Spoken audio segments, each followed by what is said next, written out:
Billion के गुण धर्म हम लोग पढ़ लिए थे ना, पढ़ लिए थे। चलिए नेक्स्ट पढ़ेंगे हम लोग सांद्रता। सांद्रता किसको कहा जाता है?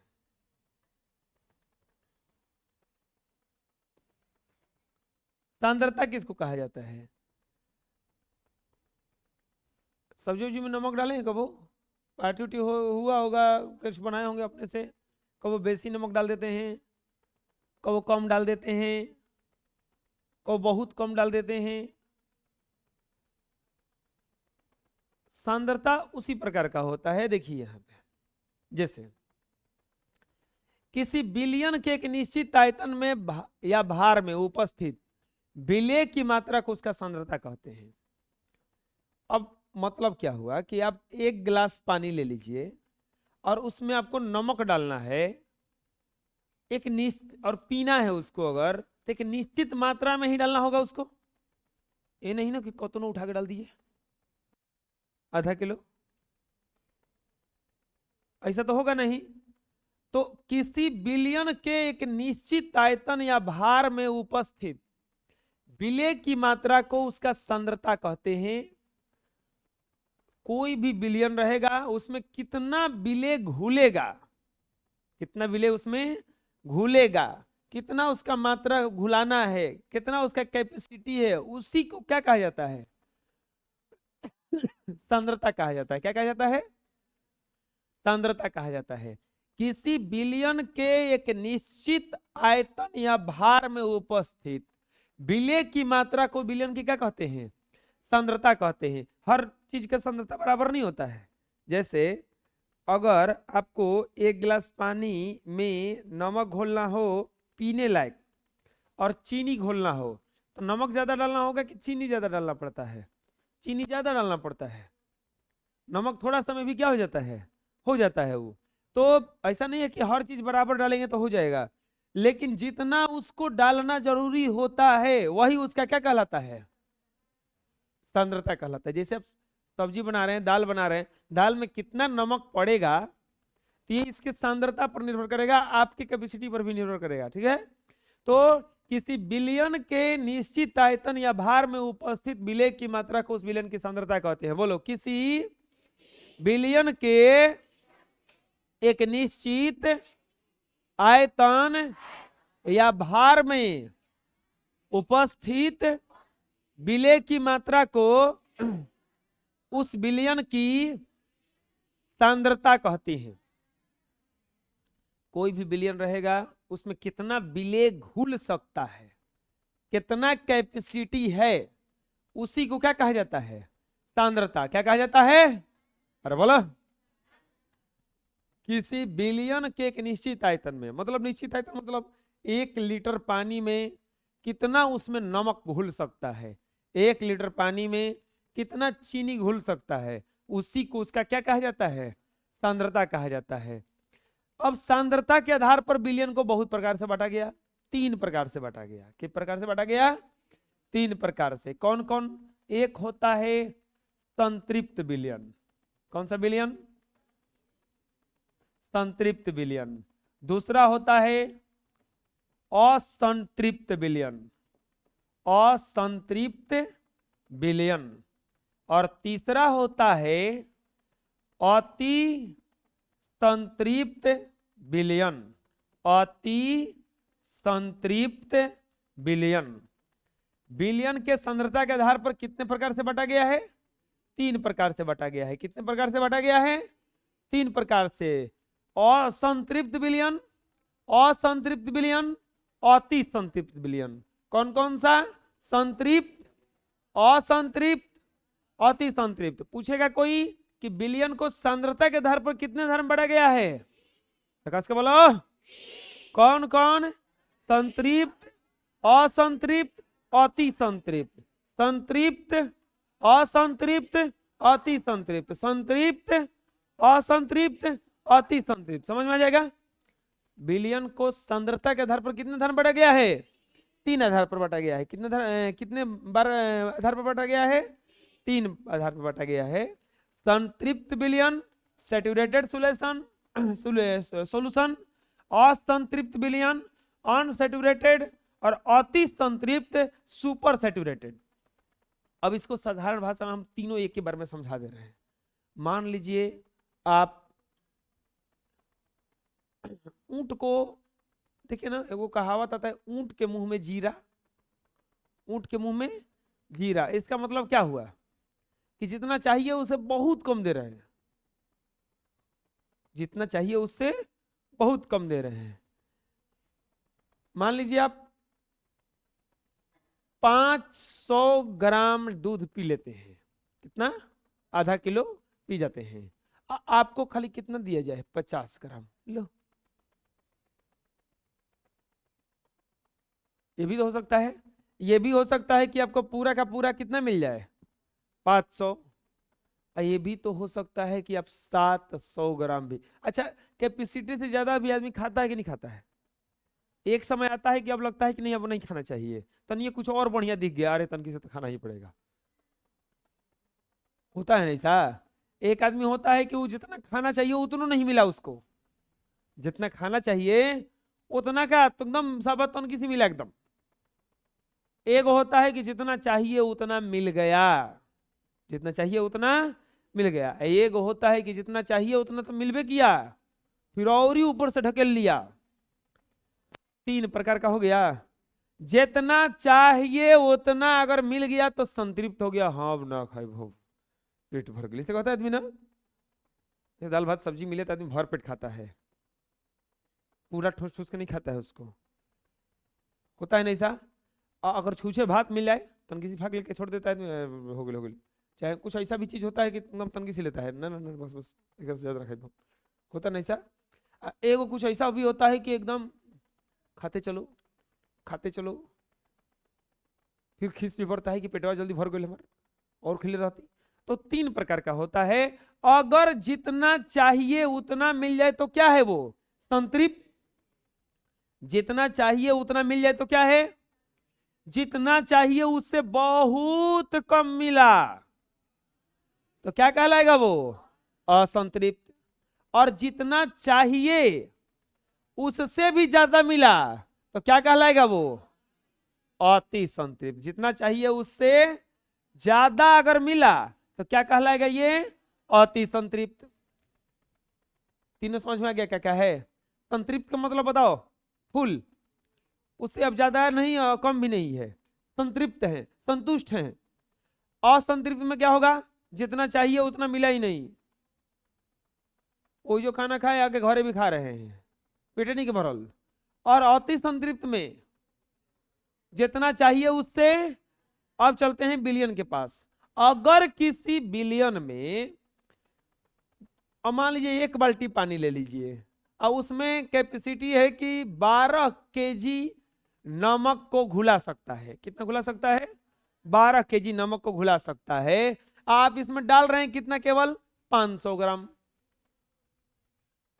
तो इसी को कहा जाता है, अभी जिस बिलियन में विलायक और विलेय को घुला सकता है, और विलेय को घुला सकता है, तो उसको कहा जाता है असंतृप्त बिलियन। ठीक। और जिस बिलियन में विलायक अब किसी को नहीं घुला सकता है तो उसे क्या कहा जाता है, मतलब उसे घुलाने की शक्ति क्या हो गई है, अब खत्म हो गई है। और अति संतृप्त, जिस बिलियन में विलायक से ज्यादा घुला हुआ है, अभी अब वो कैपेसिटी नहीं है लेकिन डाल दिया और कोनो लेके, ना ना ना खाने का मन नहीं है, एगो पूरी और डाल दिया कोनो लेके, तो उसको क्या कहा जाएगा, अति संतृप्त। देखो ये गिलास चावल है, नींबू तो डाल दिया गया है, तनी नमक डाला जा रहा है। फिर एक में देखो पूरा परिपूर्ण नमक है, और इसमें देखो परिपूर्ण तो था ही और नमक डाला गया। देखो नहीं, नमक मीठा और डाल रहा है, अभी दिख रहा है ना। तो ये वाला है असंतृप्त, जितना चाहिए उतना नहीं दिया। ये वाला जितना चाहिए उतना दे दिया ना, तो क्या कहलाएगा ये, संतृप्त। और ये वाला देखो इतना ज्यादा डाला कि घुल नहीं रहा है, नीचे जाके बैठा लो आप, तो क्या कहलाएगा वो, अति संतृप्त। जिस बिलियन में विलेय को घुलाने की क्षमता पूर्ण हो जाती है उसे क्या कहा जाएगा, संतृप्त। क्या कहा जाएगा, जिस बिलियन में और अभी विलेय को घुला सकता है वो, तो उसे क्या कहा जाएगा? असंतृप्त। और जिस बिलियन में विलेय के घुलाने की क्षमता से अधिक घुला रहे तो उसे क्या कहा जाएगा? समझ में आ गया? और तीनों बुझा गया?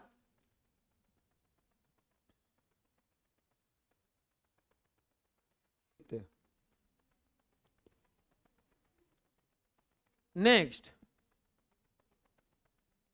संतृप्त समझाइए दिए। यही तो है, किसी निश्चित ताप पर जब किसी विलायक में विलेय की अधिकतम मात्रा घुली हुई हो और उस विलायक में और अधिक विलेय घुलाने की क्षमता न हो, और अधिक विलेय घुलाने की क्षमता न हो, इसी विलयन को क्या कहा जाता है? संतृप्त विलयन। संतृप्त विलयन में विलायक द्वारा विलेय को ग्रहण करने की क्षमता क्या हो जाती है? पूर्ण हो जाती है। अब उससे ज्यादा वो घुला नहीं सकता है।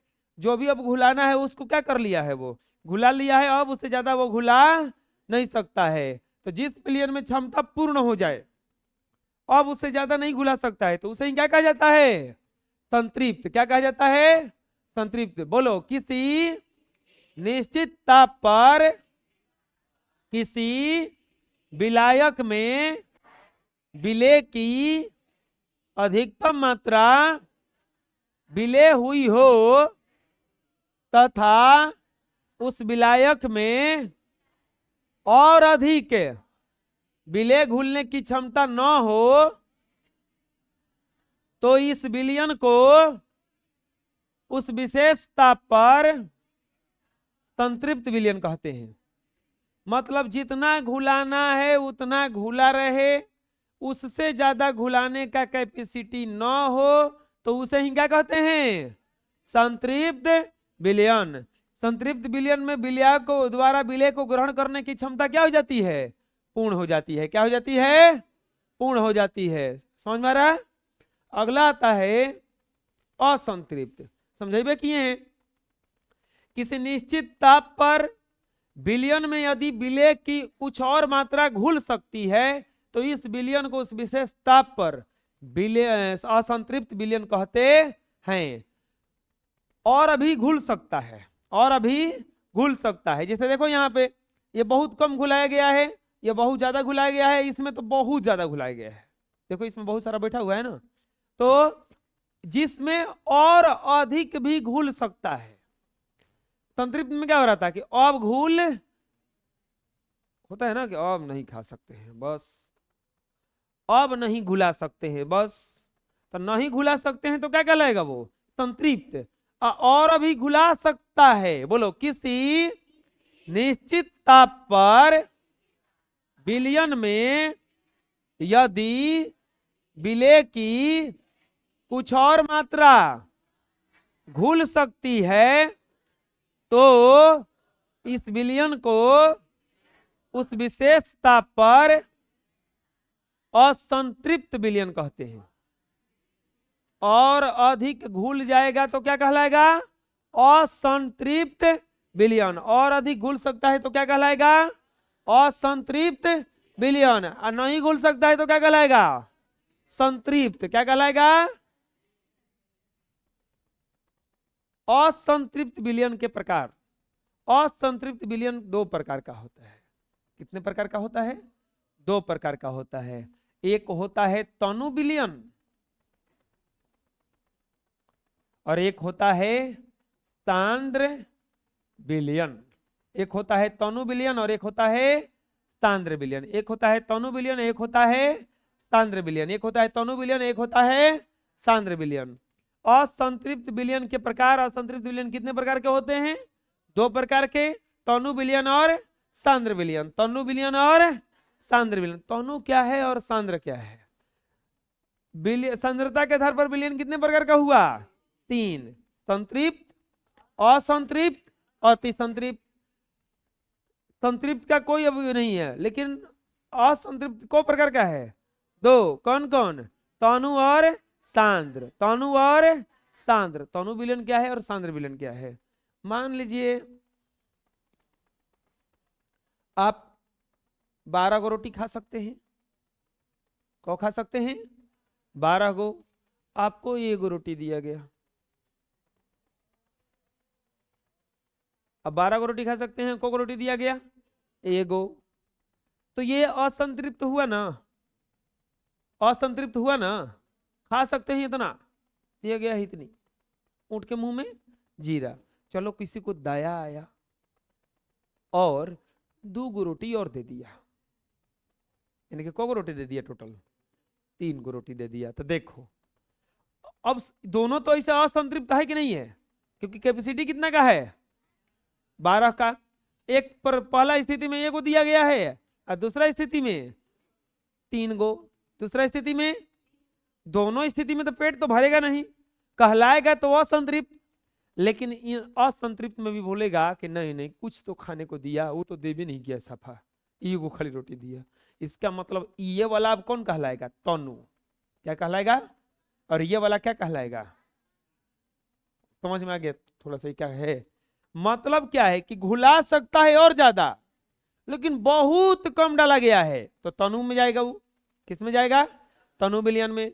और घुला सकता है बहुत ज्यादा, लेकिन कुछ डाला गया है, तो किस में जाएगा, वो सांद्र में। समझ में आ गया।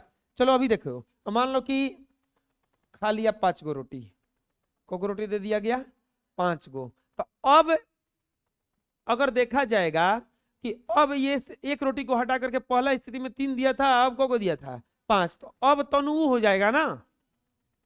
ऐसा है तो दोनों असंतृप्त, क्योंकि कैपेसिटी कितना का है उसका। अब कौन तनु कहलाएगा, ये वाला ना, तो अब तनु ये कहलाएगा, ये क्या कहलाएगा, सांद्र। समझ में आ रहा हम क्या कह रहे हैं। जब तुलना करेंगे देखेंगे कि ओकरा में ओकरो से कम है तो कहलाएगा तनु विलयन, और उसमें क्या एगो क्या कहलाएगा, सांद्र। अब मान लीजिए कि कोई दे दिया 9 गो रोटी ला करके, आप बताइए, अभी भी तो असंतृप्त न है, लेकिन असंतृप्त में कौन वैरायटी आ गया, ये वाला किस में चला जाएगा अब, तनु में, और ये वाला किस में चला जाएगा, सांद्र में। क्यों, क्योंकि दोनों में तो कैपेसिटी 12 गो का है, कैपेसिटी कितना का है, 12 गो का है, लेकिन ये उससे भी कम दिया, ये थोड़ा सा ज्यादा दिया। अब बताओ अगर उसको 12 गो ही रोटी मिल जाए, अब 12 गो रोटी मिल जाए, तो अब बताओ कौन क्या कहलाएगा, ये क्या कहलाएगा, अब ये क्या कहलाएगा, सांद्र कैसे हो जाएगा, ये संतृप्त में चला गया, जितना चाहिए उतना मिल गया, तब एक सांद्र काहे बना रहे हो। अब तो पहुंच गया ना, 11, 11:30, पौने 12 तक रहेगा सांद्र, लेकिन अब तो 12 को मिल गया। अब कौची, अब असंतृप्त का वैरायटी हटाओ उसको, अब डायरेक्ट इसको क्या कहना है, संतृप्त। तो इसको क्या कहोगे, अब तनु कैसे, तनु दोनों आएगा तब ना, अब क्या कहा जाएगा इसको, और आगे समझ में क्या कह रहे हैं हम। जब दोनों कम आ जाए तब तुलना करेंगे कि तनु है कि सांद्र है, लेकिन अब तो तुलना संतृप्त और संतृप्त में हो गया ना समझ में आया, अभी बुझा गया ना क्या करें हम। जैसे अगर आप 5 गो रसगुल्ला खा सकते हैं, 5 गो का 15 गो खा सकते हैं, फ्री का लिखने में कुछ जाता है हमको, को खा सकते हैं 15 गो, आपको केवल 1 गो दिया जाए, एक दुकान, एक आदमी 1 गो दिया, एक आदमी 3 गो दिया, तब इसमें तनु सांद्र हो गया ना, ये तनु हो गया, ये क्या हो गया। अब यहाँ पे कोई 5 को दिया, तब क्या हो गया, ये दोनों हाई तनु हो गया, हाई कौची हो गया, सांद्र। ये तनु हो गया, ये क्या हो गया। अब कोई 7 को दिया, तो ये तनु हो गया, ये क्या हो गया, सांद्र। ये मान लीजिए कि 9 को दिया, तो ये तनु हो गया, और ये तनु हो गया, ये क्या हो गया। अब कोई 10 को दिया है या सीधे 15 को दिया, तो हाई कौची कहलाएगा, अब असंतृप्त। ये वाला कौन सा कहलाएगा, हो तो गया काम, आ गया समझ में।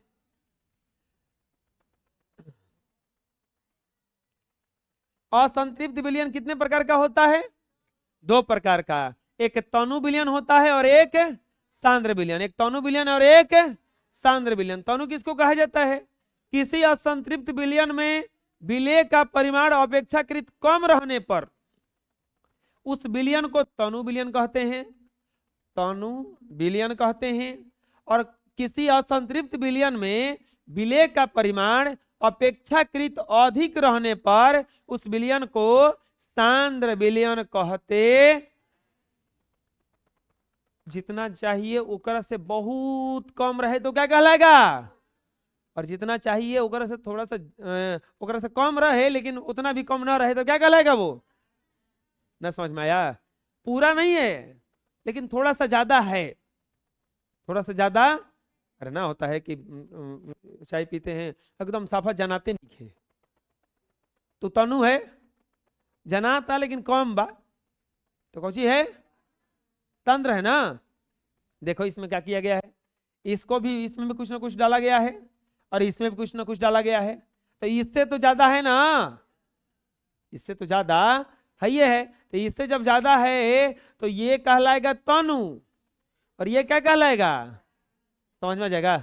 अरे बोलो, चलो बोलो। तनु विलयन, किसी असंतृप्त विलयन में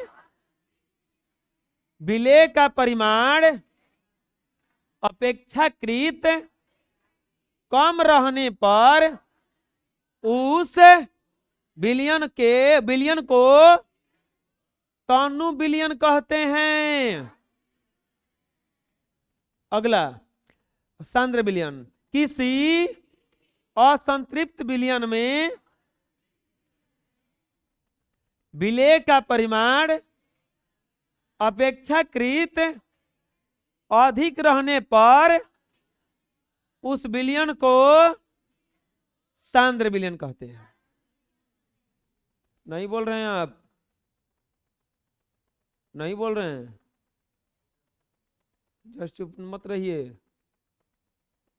तो खड़ा करा देंगे बीचों में। अगला आता है अति संतृप्त विलयन। देख रहे हैं ना, एहू में कुछ ना कुछ घोला है और वही चीज एहू में घोला है, एहू चीज एहू में घोला है।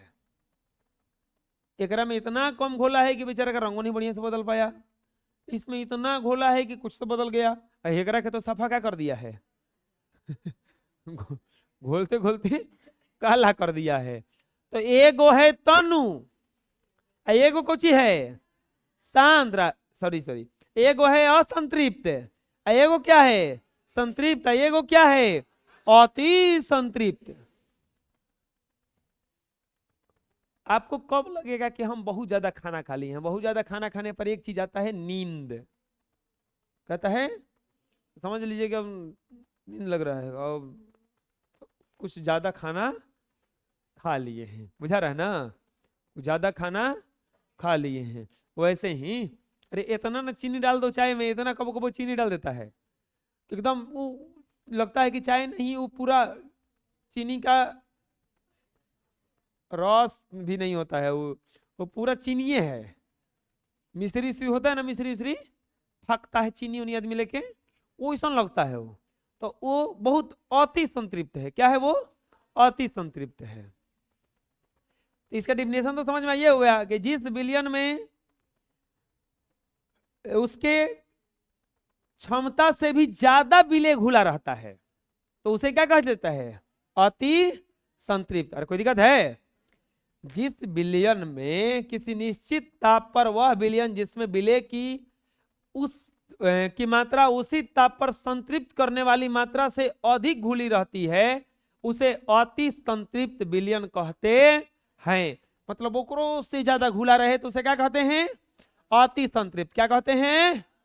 अरे बोलो बोलो। किसी निश्चित ताप पर वह विलयन जिसमें विलेय की मात्रा उसी ताप पर संतृप्त करने वाली मात्रा से अधिक घुली रहती है उसे अति संतृप्त विलयन कहते हैं। क्या कहा जाता है उसे? समझ में आ जाएगा? अगर ज्यादा घुला रहेगा तो क्या कहलाएगा? अति संतृप्त। क्या कहेगा? कम घुला रहेगा तो असंतृप्त। क्या कहलाएगा? जितना चाहिए उतना घुला रहे और जितना चाहिए उससे बहुत कम घुला रहे असंतृप्त। जितना चाहिए उसे बहुत ज्यादा घुला रहे। बुझा जाएगा? असंतृप्त विलयन कितने प्रकार का? अरे बोलो कौन कौन? तनु और बहुत कम घुला रहे तो तनु, और कम से थोड़ा ज्यादा घुला रहे तो अब आता है विलेयता। इसमें बनेगा आपका न्यूमेरिकल विलेयता। किसी भी विलयन का कैपेसिटी कितना है किसी चीज को घुलाने का, किसी भी विलयन को कैपेसिटी कितना है उसे घुलाने का, उसे ही उसका विलेयता कहलाता है कि कितना घुला सकता है, कितना ये घुला सकता है, उसी को क्या कहा जाता है, उसका विलेयता कहा जाता है। किसी निश्चित ताप पर 100 ग्राम विलायक को संतृप्त करने के लिए जितने ग्राम विलेय की आवश्यकता होती है उसे उसका विलेयता कहते हैं।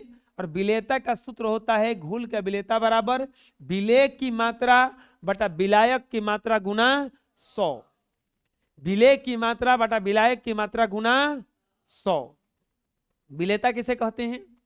100 ग्राम विलयन को किसी निश्चित ताप पर जितना ग्राम उसको विलेय चाहिए, विलायक को जितना विलेय चाहिए, जैसे पानी, क्या है पानी। अब पानी को मान लीजिए कि फ्री का थोड़ा सस्ता नमक आता है, इसे नमक भी सस्ता नहीं है, 28 रुपये किलो हो गया है। चीनी 48 रुपये किलो ना हो, 25 रुपये किलो नमक है, कैसे है तो अच्छा चुप रहो, जाने दो, कल पार्टी मना है तब जाना है ना।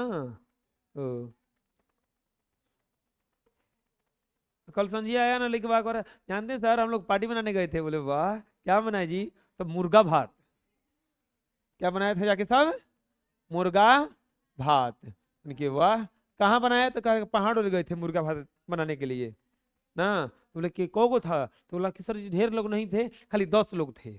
वाह 10 लोग, बोले कितना मुर्गा ले गया था? तो बोले आधा किलो मुर्गा ले गए थे। मुर्गा खा के आप रासा खा के आया रे, 50 ग्राम पड़ा होगा। कोको को पीस खाया था जी, तो बोला 2-2 3 दिन को पड़ा। तो मुर्गा बनाया था, भुजिया बनाया था।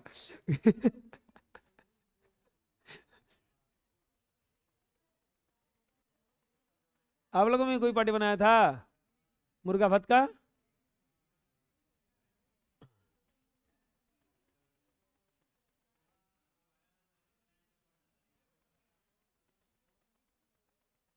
दोनों को 9 में बैठाइए, आ जाइए, आगे आइए, आगे आइए।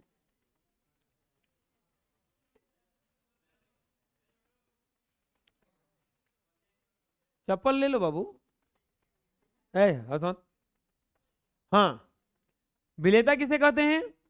किसी विलयन में 100 ग्राम विलायक को संतृप्त करने के लिए, 100 ग्राम विलायक को संतृप्त करने के लिए जितने ग्राम विलेय की आवश्यकता होती है उसे क्या कहते हैं? उसका विलेयता कहते हैं। क्या कहते हैं? अरे बोलो। 100 ग्राम विलयन को संतृप्त करने के लिए जितने ग्राम विलेय की आवश्यकता होती है उसे क्या कहा जाता है? उसका विलेयता कहा जाता है। क्या कहा जाता है?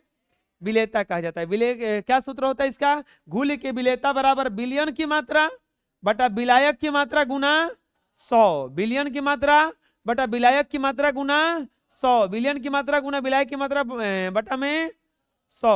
विलयन की विलय की मात्रा बटा विलायक की मात्रा गुना 100। चलो बोलो, किसी निश्चित ताप पर 100 ग्राम विलायक को संतृप्त करने के लिए जितने ग्राम विलेय की आवश्यकता होती है उसे विलेयता कहते हैं। समझ में आ जाएगा? 100 ग्राम विलायक को संतृप्त करने के लिए जितने ग्राम विलेय की आवश्यकता होती है उसे क्या कहते हैं? उसका विलेयता। विलेयता का सूत्र होता है विलेय की मात्रा बाटा में विलायक की मात्रा गुना, याद करो इसको, विलेय की मात्रा बाटा विलायक की मात्रा गुना विलेय की मात्रा बटा विलायक की मात्रा गुना। बुझा जाएगा? कोई दिक्कत? Numerical question. 273 केल्विन तापमान पर 5.1 ग्राम चीनी 2.5 ग्राम जल के साथ संतृप्त है। चीनी की विलेयता ज्ञात कीजिए। बहुत आसान है, बहुत आसान है, बहुत आसान है। क्या चीज है? आपको बस ये छांटना है कि इसमें घुलेगा कौन, घुलाएगा कौन, घुलेगा कौन, घुलाएगा कौन, घुलेगा कौन, घुलेगा तो उसे विलेय कहा जाता है, और जो घुलाएगा उसको विलायक। घुलाएगा जिसे बाबूआ 273 केल्विन तापमान से हमको कोई मतलब नहीं है। 5.1 ग्राम चीनी और 2.5 ग्राम जल के साथ संतृप्त है। चीनी तो चीनी ना घुलेगा, चीनी ना घुलेगा, तो लिखेंगे हल। क्या दिया है ये पहले लिखो, क्या दिया है? 5.1 ग्राम चीनी यानी कि विलायक की मात्रा, विलायक की मात्रा बराबर कितना दिया है? 5.1 ग्राम। विलायक की मात्रा बराबर कितना? जल की मात्रा, जल जल नहीं, इसको क्या कहा जाएगा? अरे गलती लिख दी है, ये विलेय ना है, विलेय की मात्रा 5.1 ग्राम। अब विलायक की मात्रा, अरे बोलो, विलायक की मात्रा बराबर 2.5 ग्राम। विलायक की मात्रा कितना हो गया? 2.5 ग्राम। तो क्या पूछा है? विलेयता बराबर व्हाट, विलेयता बराबर, विलेयता बराबर पूछा है कि कितना होगा। लिखेंगे सूत्र से, सूत्र से। बबुआ विलेयता का सूत्र बताइए क्या होता है? विलेय की मात्रा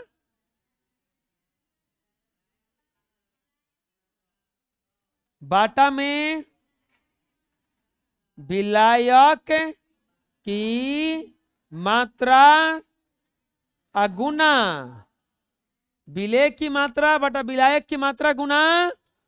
बोलिए विलेय की मात्रा कितना है? 5.1। अब विलायक की मात्रा कितना है? 2. गुना क्या कर देंगे? पॉइंट को हटाइए, नहीं तो एक एक स्थान पे पॉइंट है, दोनों कट जाएगा। और नहीं कटाने आ रहा है तो ऐसे कर दीजिए 51 अब बटा में 25 है। ऊपरा के पॉइंट खाती नीचे 10 आएगा, और नीचवा के पॉइंट खाती ऊपर है। और गुना क्या हो जाएगा यहाँ पे? 100। गुना क्या हो जाएगा? कटाइए, 10 से 10 कैंसिल। अब 25 से कितने बार में कटेगा? ये 4 बार में। और यहाँ पर 51 चौके 204 लिखेंगे। इसीलिए विलेयता बराबर कितना आ गया? विलेयता बराबर 204। आया समझ में? अरे बुझा गया? कोई दिक्कत है?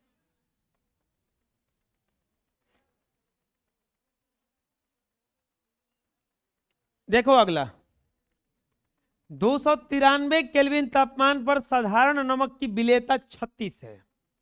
इसमें दे दिया है नमक की विलेयता कितना है? 36।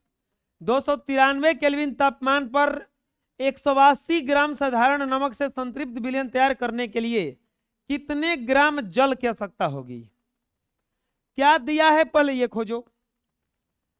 क्या क्या दिया है? क्वेश्चन को ही बार बार पढ़ा जाता है। क्वेश्चन बार बार पढ़ने से क्या होता है कि आपको समझ में आ जाएगा कि दिया कौन चीज है। अगर दिया हुआ क्या दिया है ये समझ में आ गया, अपन अपना काम हो गया, अपना काम हो गया। बना लेंगे हम लोग। कैसे बनेंगे? 293 केल्विन तापमान पर साधारण नमक की विलेयता कितना है? 36। 293 केल्विन तापमान पर 180 ग्राम साधारण नमक से संतृप्त विलयन तैयार करने के लिए कितने ग्राम जल की आवश्यकता होगी? यहां पे नमक की विलेयता हल दिया गया है, दिया गया है। क्या दिया गया है प्यारे बच्चों? नमक की विलेयता, यानी कि विलेयता दे दिया है ना, विलेयता बराबर 36। विलेयता कितना दिया है? अब यहां पे नमक है और पानी है, नमक है और पानी है। नमक की मात्रा कितना दिया है? 180 ग्राम। नमक और पानी में विलेय कौन होगा? नमक। और विलायक कौन होगा? पानी। कितने ग्राम जल की आवश्यकता? पानी की मात्रा पूछ रहा है, पानी की मात्रा पूछ रहा है, यानी कि विलायक की मात्रा पूछ रहा है ना। ये किस चीज का मात्रा दिया है? विलेय की मात्रा। विलेय की मात्रा बराबर 180 ग्राम। विलेय की मात्रा बराबर 180 ग्राम। तो किसका मात्रा पूछ रहा है? जल की ना। जल यानी कि विलायक की मात्रा बराबर, जल यानी कि विलायक की मात्रा पूछा है कि कितना होगा। सूत्र क्या होता है? लिखेंगे सूत्र से। सूत्र बताइए क्या होता है? विलेयता बराबर,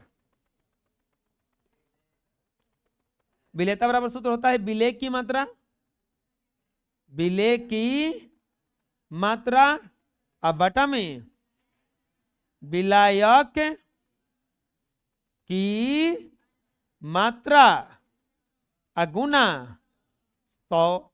विलेय की मात्रा बटा विलायक की मात्रा अगुना, बबुआ विलेय की मात्रा, विलेय की मात्रा 100। अच्छा विलेयता दिया है पहले ही से, कितना दिया है? 36 बराबर विलेय की मात्रा 100। अब विलायक की मात्रा पूछा है ना, तो नीचे ऐसे लिख देंगे विलायक की मात्रा अगुना क्या कर देंगे यहाँ पे 100। बटा में कुछ नहीं तो क्या है, ये भागा में है, इधर है तो गुणा में आएगा, ये नीचे चला जाएगा। लिखेंगे विलायक की मात्रा बराबर 180 बटा 36 अगुना 100। कटाइए, ये 5 बार में कट जाएगा का, तो 5 बार में, और 5 में 100 से गुना होगा 500, यानी कि विलायक की मात्रा कितना आ गया? विलायक की मात्रा बराबर 500, यानी कि लिखे ग्राम ना, क्योंकि ग्राम में ना हिसाब है, इसीलिए जल की मात्रा कितना आ गया? जल की ना मात्रा पूछ रहा था, जब जल ने विलायक है तो जल की मात्रा बराबर कितना हो गया? 500। आया समझ में? कोई दिक्कत है? बोलिए।